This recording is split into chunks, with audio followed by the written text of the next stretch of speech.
because we know there are consumers out there that are, and this is through research, right, that are not too worried about the product being new or refurbished, as long as we as a brand are able to provide the same warranty and guarantee. So we had done that research and we found that very valuable to be able to offer a circular business.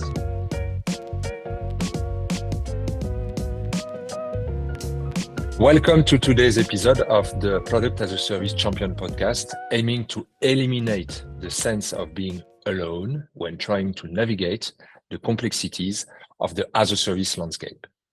I am your host, Yann Toutan, and I am pleased to welcome today Gaurav Julka, true champion in the product as a service world for home appliances. Thank you for being here with us today, Gaurav. And the first question is, could you introduce yourself? Sure, Jan. And Jan, look, great to be here.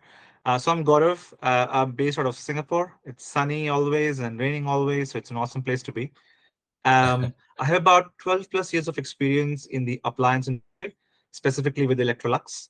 And throughout that journey, I have taken different roles. So I have been in technology, core IT, and I've been on the digital side. I led the IoT practice for the Asia Pacific, Middle East, Africa region, essentially the smart home ecosystem, the digital partnerships.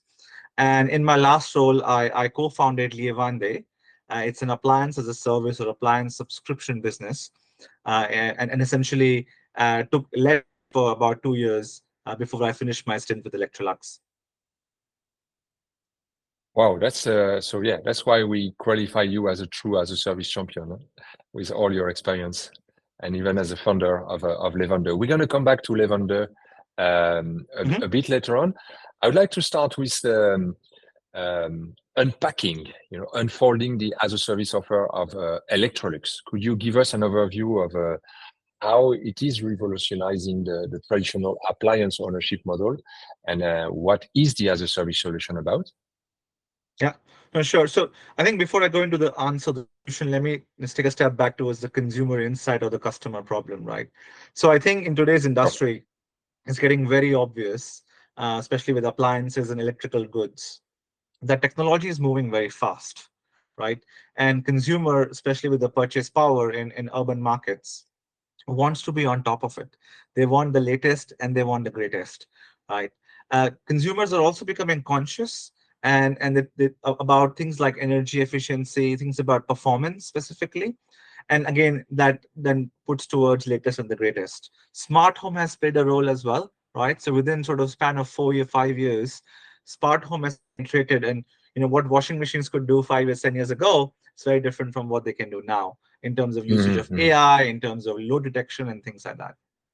All this essentially has caused this sort of constant replacement of appliances, especially in markets like in Asia Pacific, like markets like Singapore, a couple of cities in Japan, where consumers are just replacing the products very fast and they're no longer Mm-hmm. leveraging it for longer years.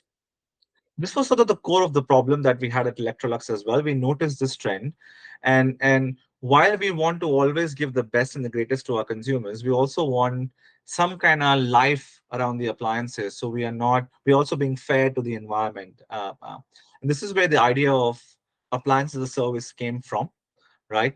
The intent with us was we're looking at both the consumer segment, which is consumers like you and me who have washing machines, air cons, refrigerators at our home, but also looking at the customer segment, especially where customers have either a tenancy type environment, take a co-living or a co-working space. They have a Mm-hmm. fixed tenancy to the property, and they're serving their consumers, they're serving their tenants, and they also want to have a better living experience for them. That's where Mm-hmm. we come in.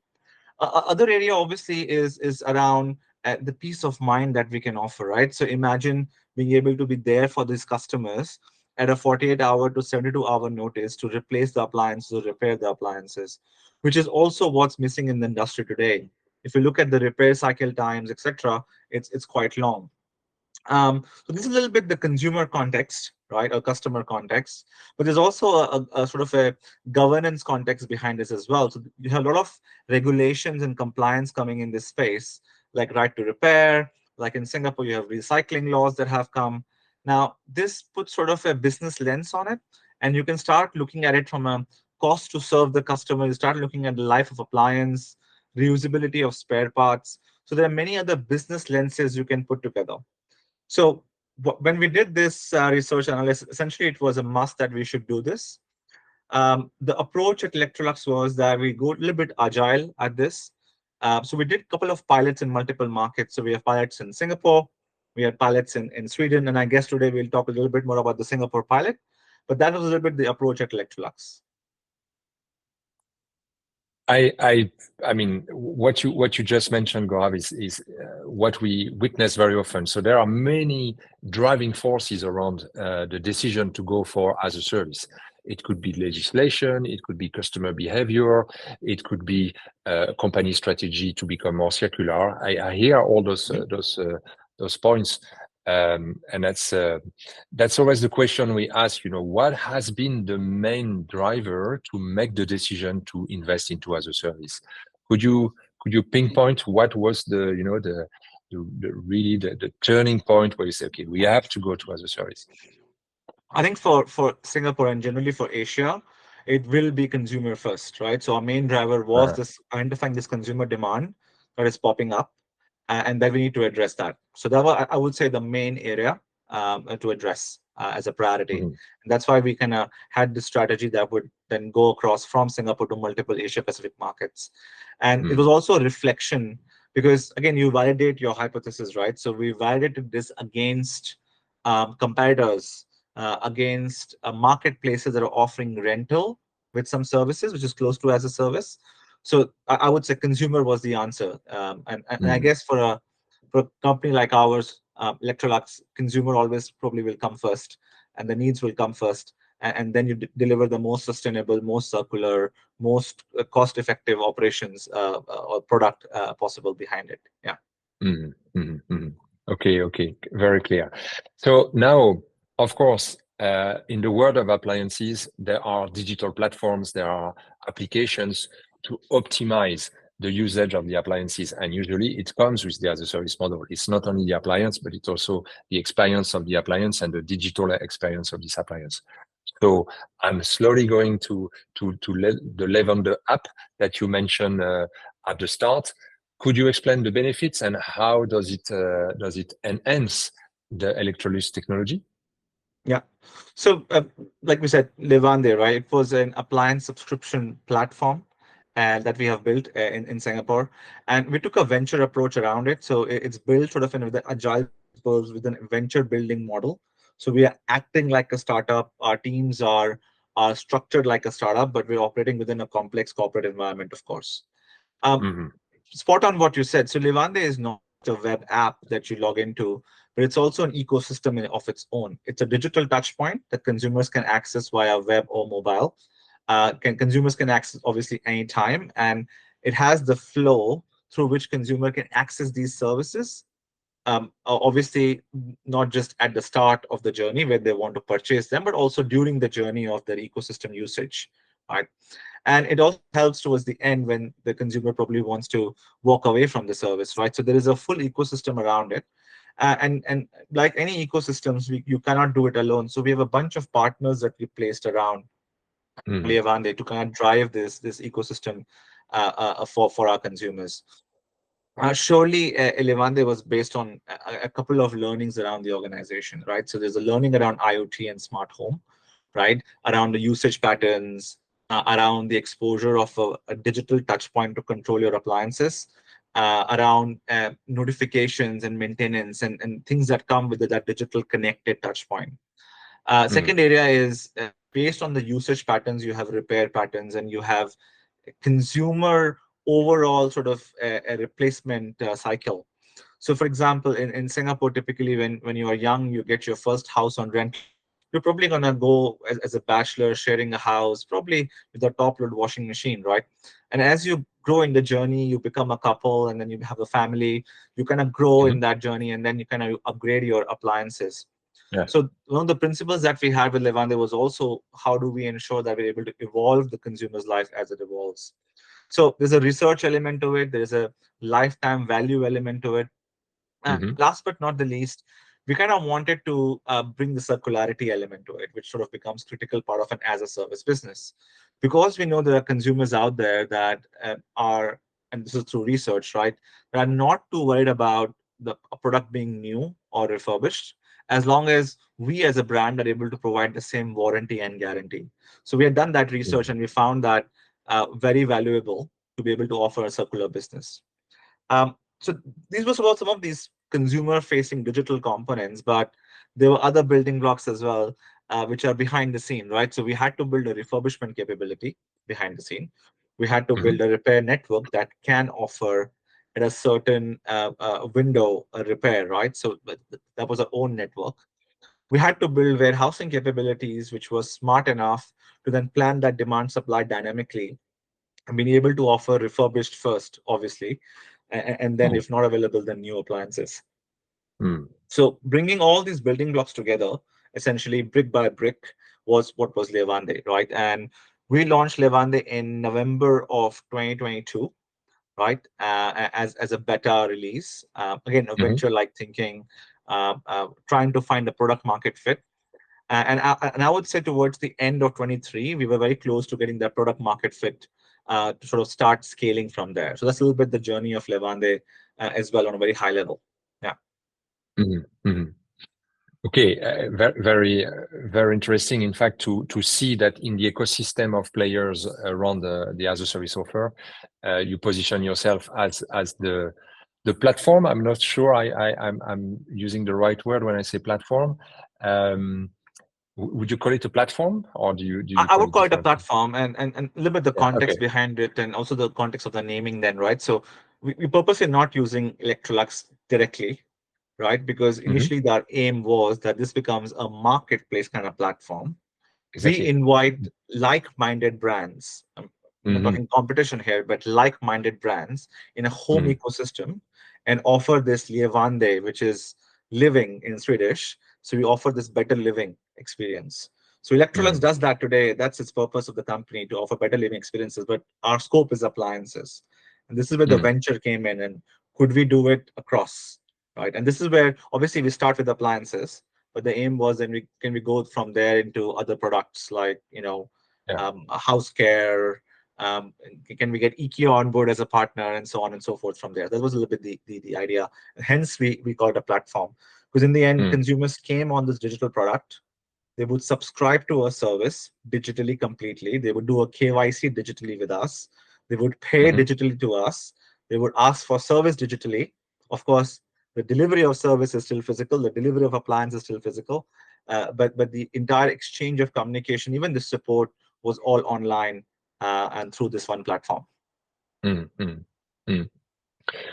Look, Gaurav, there is no doubt that the product as a service model is clearly gaining traction in the appliance sector. We see a lot of brands going there. For example, we have interviewed in a podcast Eileen from the Blue Movement with Bosch, who has recently launched a similar initiative. Um, in your position, do you see other brands in the region that are exploring such models? Oh yeah, a couple of them actually. So there is manufacturers like BSH, like Electrolux, playing essentially either the platform or a service kind of offer. But then you also have platforms. So let's go kind of both ways. So manufacturers, LG has launched Rent Up in Malaysia just about a month and a half ago. It Okay. it offers a very similar offering to what Blue Movement and Levante do, but focuses a little bit more on the rental side of things. So it has Mhm. simpler nuances, simpler commitments around service compared to a BSH or a Blue Movement or a Levante. You have Panasonic in Japan, who has launched a subscription model around a food ecosystem. So it's not just the appliance as a service.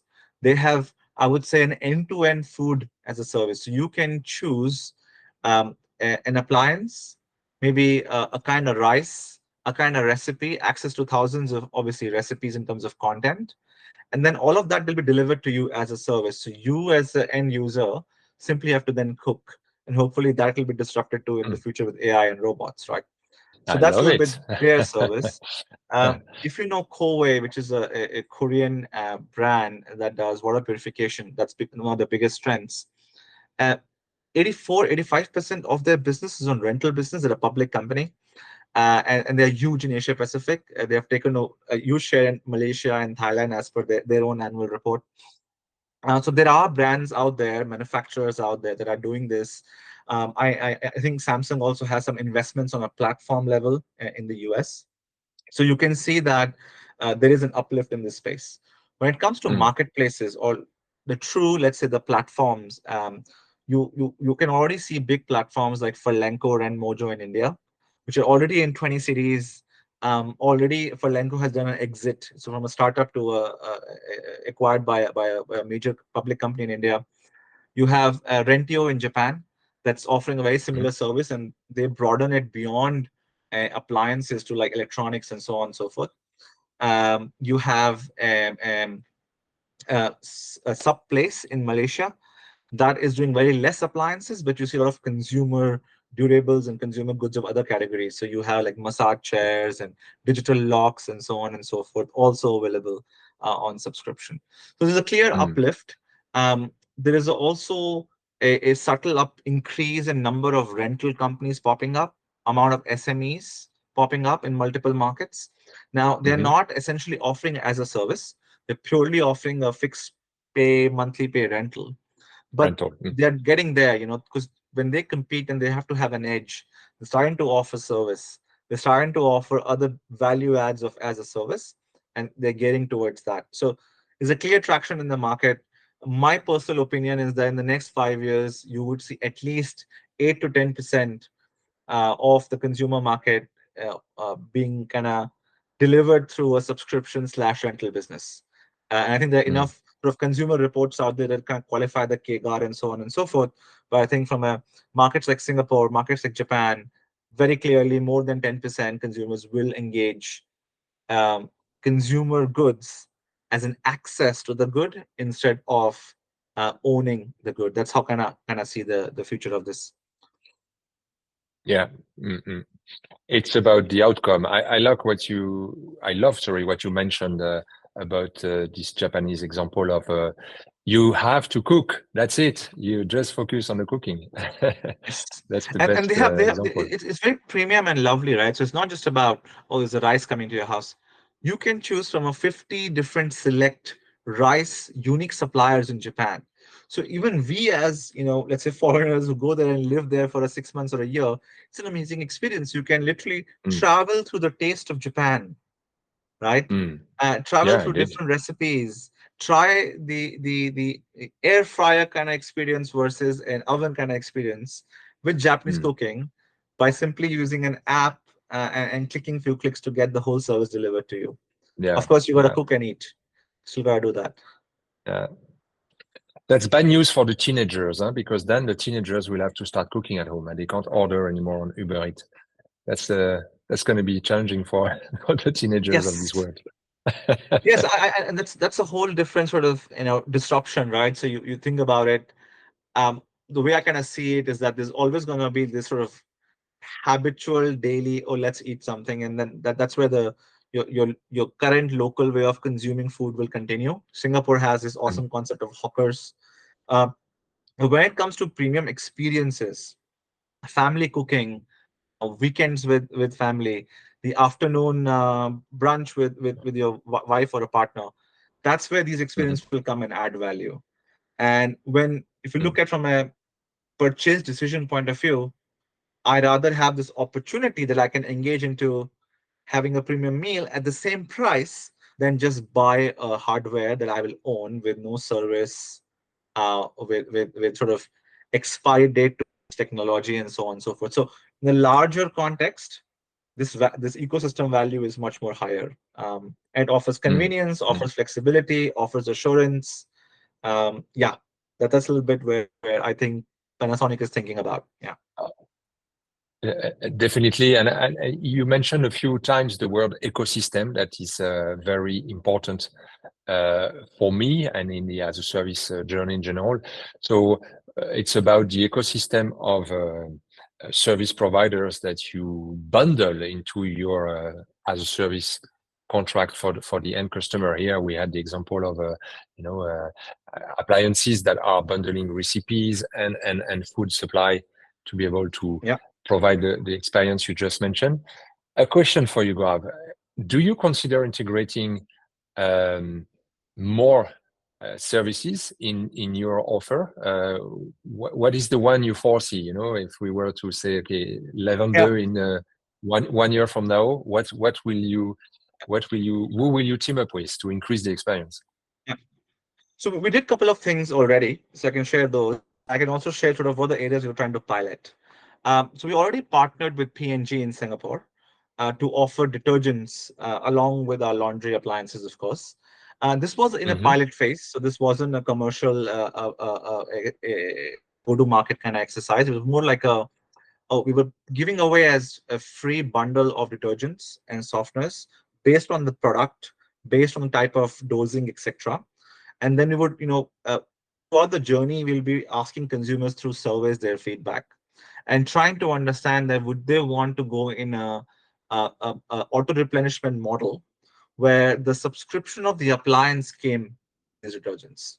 Logical, right? So we already Mm-hmm. did pilot that. We also wanted to know the supply chain consequences of it. So think about replenishing those big packets of laundry detergent, Mm-hmm. and from a context of a capability that moves larger goods to now moving smaller goods. So there were some supply chain learnings that came out of it, last mile specifically.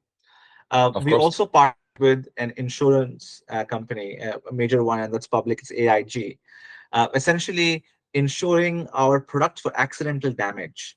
Because there's Mm. obviously going to be breakdowns and repairs and so on and so forth that we will take care of. But there are obviously some accidents in home. Something spills, the glass door breaks, something gets pulled out, and what happens is that consumer is typically worried that, oh, if I take this on subscription or rental, I have to pay the entire fee. So we took that away by insuring the product. So that was an important add-on to the platform. Um, Mm. we also partnered with let's say a lot of co-living spaces, co-working spaces, and banks. So this was both commercial. So we're trying to get more consumers and offer more subscriptions, but also we know this is where the gaps were. So typically, when a couple goes and takes a renovation loan, the biggest cost behind it is appliances, and this is Mm. where when they're taking this loan, and this was a partnership with DBS, we could offer them our subscriptions instead at a certain discount. So A, we Yeah. acquire the customer, offer DBS gets to offer value to their consumers, Mm. and C, in the end, we put them on a circular business model. So instead of just keep buying every few years, they can then subscribe and then upgrade or downgrade sometimes if they need to.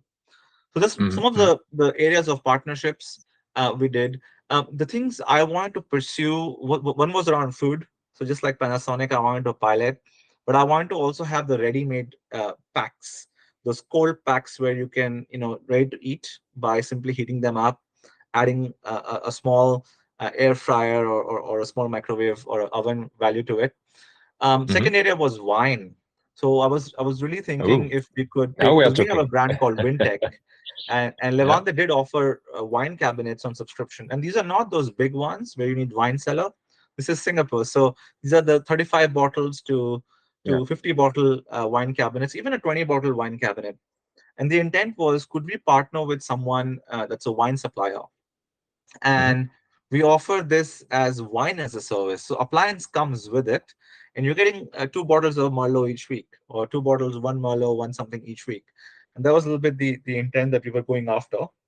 We couldn't materialize this in terms of an actual pilot, but that was the next area. Mm-hmm. I believe there are some brands already out there. I believe Candy has something, Higher Candy has something in Europe around replenishment with detergents. And I know there's Mm-hmm. some SMEs playing the wine subscription as well. So there are some Yeah. pilots out there that are experimenting these models. Yeah, so sky is the limit, huh? You are about providing appliances, and then you offer also wine with these appliances to increase the experience. So I really like what you mentioned, the really holistic view of the ecosystem and how to increase the user experience by adding up more services behind the main product that is Yeah. the appliance. And Gaurav, you Also letting mentioned, the yeah, also please sorry, go. just to add on, right? The idea is also let the consumer have the benefit of the appliance, right? So appliance is for a Mm, purpose. They're not buying it just to keep and show, not just yet. So it's for a purpose. So if we can add value to that core benefit, the core outcome they're getting out of it, and perfect it. So it's just not about like, okay, let's give any detergent with the appliance. mm, It's about the one that matches the appliance best, has been tested, doesn't create overdose if it's based on the detergent instruction, and if you have an auto dose machine, it's perfect and gives the mhm, best result to the consumer, both from a look and feel, if they feel confident, but also the quality of the material, sustainability of the cloth, less water usage. So it's really solving the end problem and not just mm. pulling people together in the ecosystem. I think that's very important because I do Yeah, see many good in point. parallel industries as well. If just brands just come together and have an ecosystem, that's not ecosystem. That's just partnerships. Ecosystem is Mm, where you actually increase value for the consumer and they want to stick with you because they won't mm. get both together anywhere else. That's a little bit the aim Yeah, we're yeah. trying to kind of solve. Difference between partnership and ecosystem, Yeah. indeed. Yeah, yeah. I love what you just mentioned. Um, so you were talking about banks and your collaboration with banks. And of course, the question we always have when it comes to implementing as a service when a product is involved is how to manage the cash to order, how to manage revenue and margin recognition. So that's Yeah. my question. How do you manage it? So look, it's one of the complex things to do. But if you take learnings from the auto leasing, car leasing industry, if you take learnings from larger equipment industry, I think there's some clear ways to go around it. So if you go financial lease route, operating lease route, and so on and so forth, right? So and then you have to look at the market regulations, look at what is easier to deploy. So we went for operating lease. We had these assets on our book. Again, you have to understand that these appliances at cost, right? When you manufacture Mhm. them, bring them in into a country, import them.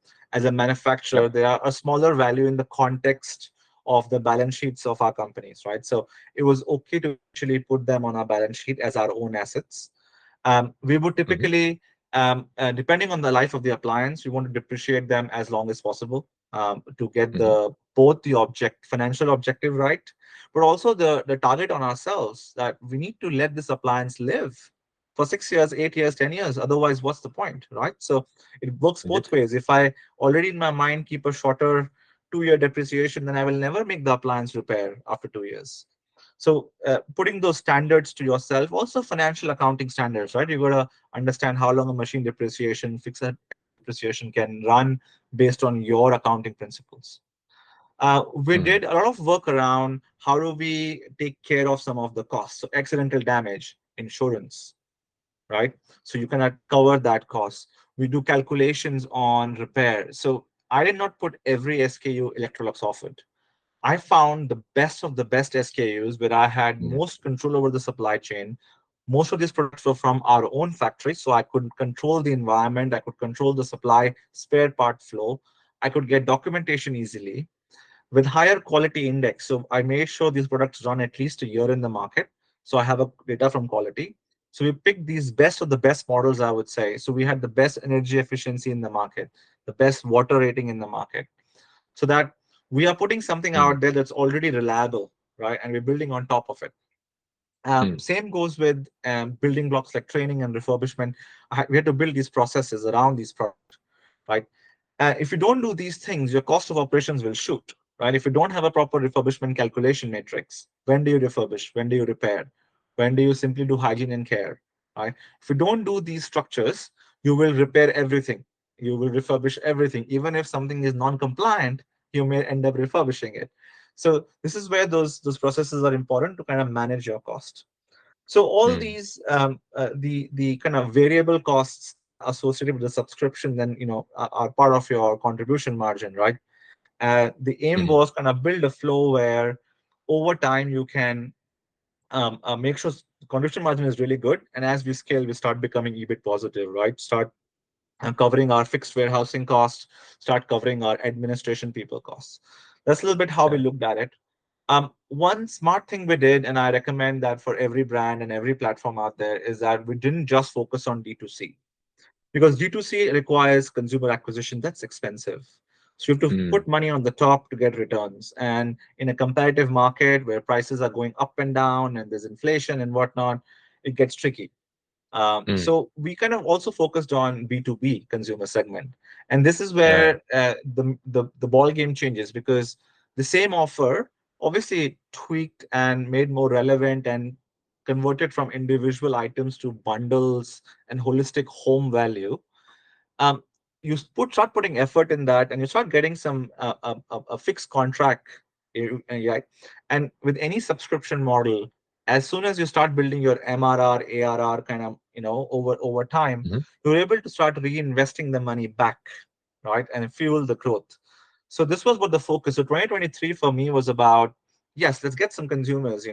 Let's make sure every category has at least X amount of consumers. But the focus was, can I grow 1,000% or 600% on my B2B business? Can I Mm, acquire 10 to 15 long-term contracts for 4, 4, 6, 6 years that will continue feeding my balance sheet, right? yeah. And Hmm. so as a startup, of course, we relied a lot on the cash flow of Electrolux, right? And that essentially is the strength of doing a corporate venture. You leverage on the assets of your parent company, right? That's the way to go. For Yeah. marketplaces, the difference I see is they also have to kind of find the product at the right cost, right? Because Mm, there's an element of cost at which the asset is bought, and this is where the marketplaces will struggle. But it's also a good problem because they can go to multiple brands and kind of do a comparison. While obviously yeah. Levande was focused on Electrolux only. Um, Mm, and that's how mm, kind of see the models and the indeed. financial viability of it. It's very important to prove financial viability, I would say, but for me, the contribution margin, or the first margin, where you are kind of taking the price and the goods cost of goods sold, that Mm, needs to be positive as soon as possible, right away, yeah. right? Yeah. But with Yeah. scale, your fixed cost will get covered, because this is a subscription business. It will get covered as long as Yeah. you are able to retain your customers, of course. Of course. Yeah. Yeah. Yeah. Yeah. Listen, Gaurav, it's fascinating what we've been discussing. We want to keep it around half an hour for our audience, so we will start to engage to a conclusion. Um, Before we wrap up, a bit of fun. Have you ever received a very weird request from one of your subscriber? Could you share it with us? Okay, let me think about this. Um, okay, it's not one; it's a bunch of requests. Okay, So we let's had go. this expat consumer who, probably, I think, based on the accent alone, came from Uh-huh. Australia, and Okay. I think she was having struggle to find the right apartment for herself in Uh-huh. Singapore. And so she subscribed to a bunch of appliances from us. I think it was about 4 or 5. Um, but then her requests involved things like realigning the door of a fridge, Hmm. because the angle at which the space she had in her house, she couldn't open the door this way. Or maybe she's used to opening the door this way. Wow. We had requests of relocating her twice, and she was willing to, incentivize us for it, right? So pay us for it, Yeah. and of course we offer relocation every 2 years, once for free. So one round we did it for her, but Oh. uh, she was wanted to relocate. We had requests like, can we have other products like air cons and air purifiers from her, which at that time we were not offering. Now I think we're offering air purifiers. So my learning from those kind of requests was that, it's not sometimes that straightforward for a consumer. Consumer is used to things and being available, and we didn't have Mhm. a door replacement service on our website, right? So this was all being close to the consumer, being able to be reachable via call or a WhatsApp Indeed. or an online chat. So we did that very well, I think. Yeah, that one kind of story, I would say, is the number of requests were amazing. I think we did in total 8 or 9 times different services for her, and she paid us for all of them, basically, which was amazing. Yeah. Yeah. That's, I always say those requests from subscribers are also opportunities to develop your offer and to increase the services. So Indeed, it's lessons indeed, learned, lessons learned. Yeah. Yeah. indeed. One last question for you, Gaurav. If Mhm. we would be able to go into a time machine and you meet yourself 4 years ago. You were about, you were, Levande was still in your mind as a project. What is the advice you would give to the Gaurav of 2020? Okay, nice. Okay, I would say two things. I would reduce the number of my categories a bit. So I'll tell the Gaurav that, hey, look, focus, focus, focus. Reduce the number of Uh-huh. categories, get them right, scale quickly. Okay. And second thing, I would say fuel B2B even more, right? Put more focus on commercial that will fuel back the consumer kind of. These would be the two kind of business learnings I would go back and tell myself from it. Mm. Yeah. A more condensed catalog and B2B first. And focus even more, fuel even more on B2B. Because I think we Yeah. took it a little bit calmly and casually, which was great because we were only one in the market, right? So we Mm. took it our own time, but we could have really exponentially nailed it even because we only tapped a very small percent of the market. I only had Mm. 6 or 7 co-living partners with me out of 15, 20. So a lot Yeah. could have been done if I had more focus on it, you know. So Yeah. in the end, Yeah. it's focusing on less things to do, less categories, segments which will be more profitable and drive better overall fueling overall growth for the company. Yeah. Yeah. Okay. Well, unfortunately, it's time to finish and to close our conversations. Where can we find you, Gaurav? If our audience wants to interact with you, how can they reach out to you? I think LinkedIn is the best. So I can you can drop my LinkedIn with your audience, and they can just reach out to me. I'm Awesome. happy to look. I'm very passionate about this topic.